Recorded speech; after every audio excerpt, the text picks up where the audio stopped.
Jimmy DeWinter. I've been doing this most of my adult life. I watched my dad do it when I was a kid. And I've worked here about 4 years.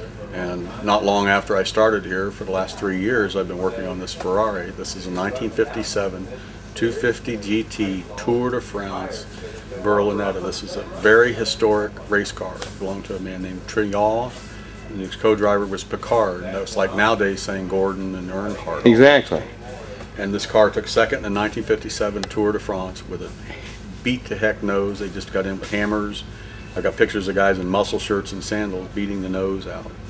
And it looked horrendous, but it took second place. Every race it was in, it was wrecked. It had a rich racing history, and then it became a factory test race car hack. It was truly one used-up race car when Mr. Fisher, the owner's father, bought it in about 1973, I believe, give or take.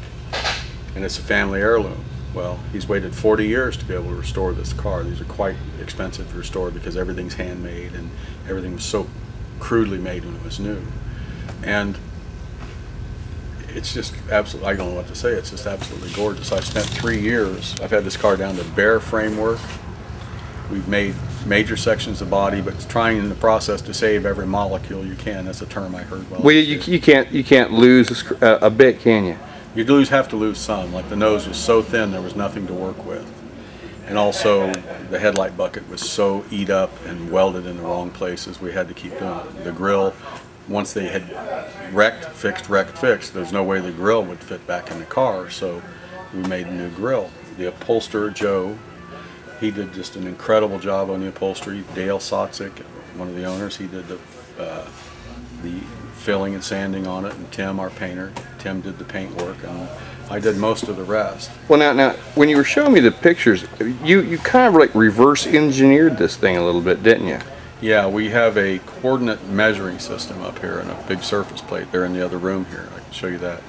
And it will give you the XYZ coordinates on the body. So what I did was we beat the metal framework in the nose. It's an aluminum skin over a steel tubular chassis and framework. And they call it Super Leggera, which basically, for my crude translation, basically it's super light in Italian. Now, somebody who speaks Italian will be able to correct that a little better for me. But that's close. Yeah. And it's a very light car. If this car had the suspension and the interior removed, you and I could lift it up. It's that light. It's incredible for its day. When the car's much more. Now, is it steel or aluminum? This chassis, this frame is steel. It's a tube. It's an oval-shaped tube. And everything else is built up like an aircraft fuselage structure on it. All very light. Well, I beat all that back, shaped the skin on the nose, got it all right, and then I took the coordinates off of it with our coordinate measuring system. And I made a plot, and then what I did was I cut all the old really bad tubing off in the nose, and then I built it with the coordinates here, subtracting the thickness of the skin and the padding. At this point, when I made all that fit without having to do a lot of fitting and cutting, the nose just almost clicked right. Just like it was made for. You'd think I knew what I was doing, and I did. But it was really a neat experience. In all my years doing this kind of work, I've never had a machine like that I could use to do this. And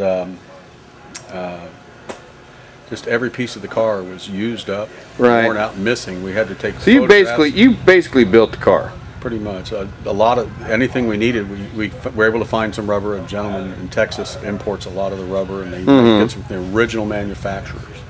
So you were able to come up with a few factory parts. Right, but he came up with like the stainless pieces, but all the aluminum trim. This car has very little chrome. It's all polished aluminum. If somebody touches it, I have to go polish it again. It's extremely light, extremely fragile. Fragile as an egg. And it's just... It's gorgeous, too. Thank you very much. It's gorgeous. You should be proud of this one. Yeah, I have a hard time not talking about it. I can see why. Now, what's coming next for the car? Well, right now, it has to go to Wisconsin. There's a gentleman out there, and I don't know if he wants his name said or not. He kind of hides out there. Okay. And he does vintage race cars. And he has had a couple of these Tour de France's in the stable of cars he's maintained for these vintage racers for years. And he's rebuilt the engine and the transmission. He also did the rear end and the suspension and gave it back to me because he knows all the Ferrari stuff. Right. Then he had to make a brand new 12-cylinder billet crank for this car. Really? Because you just couldn't go out and buy it? No, and he's that good. He made a crank for this car. He's got the wiring harness, which he had made in Italy from one of the original manufacturers of the parts. He's gone to Italy a couple times looking for parts. Matt from well, I shouldn't say the name, but Matt from Texas. He has been to Italy, and the car's been on his list of stuff to look for. They've been such a big help. One of the owners, Mark, here, he helped me research some of the stuff, but it takes so much effort, and you have to make pieces from photographs. So now, so after you get the motor done, the interior's done. Got off subject. Go ahead. Is it completed at that point? When they get the engine and transmission in, they're planning on doing the show cars, the classic show car Ferrari circuit. They're talking about there's a big Ferrari meet in Wisconsin this year. They want to try to get there, and he's talking about Amelia Island next year. Hopefully we can make that. That's a good show. They're having next year's the Ferrari's their featured car, and he wants it for that. And if they get it judged well enough, and we don't have to change too many things, because this is pretty much my interpretation of what it should be from all the photographs and research I've done, because there wasn't much there. Everything got put in boxes and thrown away. And I found the parts that you didn't have. I found enough little pieces here and there to kind of extrapolate the information and just make things, and then you just try to sit and save everything. That's just been the most rewarding and hardest thing I've ever done in my life. So what are you going to do after this?